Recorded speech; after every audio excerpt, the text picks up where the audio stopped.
গরু কেন বিক্রি করতে এসেছো, বাড়ি নিয়ে চলে যাও বলে গর্জে উঠলেন এক মুসলিম ব্যক্তি। তার এই ভাবনায় বাহবা আদায় করতে খুব বেশি সময় লাগেনি। সকলেই যদি এইরকম মানসিকতা বজায় রাখে তাহলে আগামী দিনে হিন্দু মুসলিম মিলে একসঙ্গে এক সুন্দর বাংলা উপহার দিতে পারে। জানা যাচ্ছে আজ শনিবার দক্ষিণ 24 পরগনার দক্ষিণ বারাসতের গড়ের হাট এলাকায় হাট বসে। সেই হাটে পশু পাখি সহ সবজি মাছ সবই বিক্রি হয়। সামনেই রয়েছে কুরবানির ঈদ, সেদিকে নজর রেখে এক গরিব বিক্রেতা তার বাড়ির গরু বিক্রি করতে আসেন।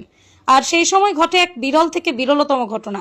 এক মুসলিম ভাই এগিয়ে এসে প্রতিবাদ জানিয়ে বলেন, গরু তোমাদের মা হয়, বিক্রি করতে এসেছো কেন? ফিরিয়ে নিয়ে চলে যাও বাড়ি। সামনেই কুরবানি আছে, আমাদের মুসলিম ভাইরা কিনবে, তারপর ঘটতে পারে অশান্তি। কাজেই বিক্রেতাকে বলেন গরু ফিরিয়ে নিয়ে যেতে। সেই সঙ্গে হাটে উপস্থিত সকলকে অনুরোধ করেন কেউ যাতে গরু ক্রয় না করে।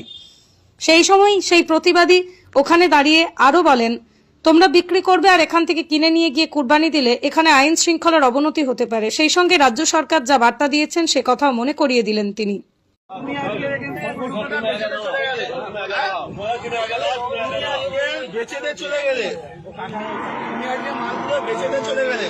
আমাদের মুসলিম ভাইরা কিনলো, কিনে রাস্তায় খারাপ করে কাটলো, তোমরা নিয়ে চলে যাও।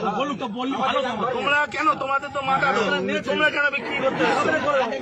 তোমাদের মালকে আমরা কিনে ফাঁসবো? তোমরা চলে যাও। ভালো কথাই বলছি, হাট এরকম বন্ধ নাই, তোমরা চলে যাও। কেউ একটা ভালো কথা বলো, এনাদের কেউ একটা কিন্তু কোনো কথা বলবে না। উপরে বলুক, উপরে বলতে পারো, আমরাও করে খাই।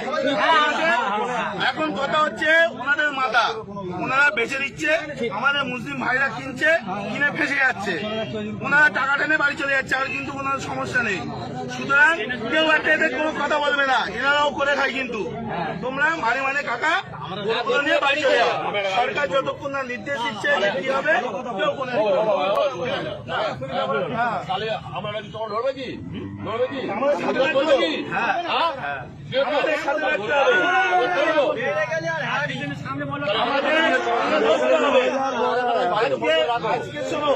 আজকে ভারতবর্ষে এই গরু এক্সপোর্টের দ্বিতীয় নম্বরে, আর আমরা আজকে করছি অপরাধ, আমরা করে ফেলেছি।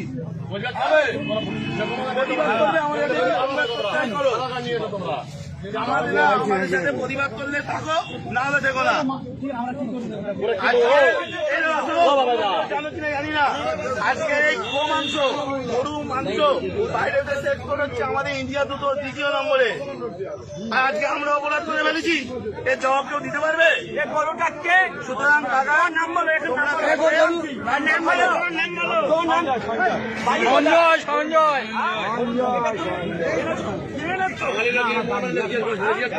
14 বছর বয়স হয়েছে, এটা 14 বছর বয়স হয়েছে, তুমি এই কাজটা করলে কেন?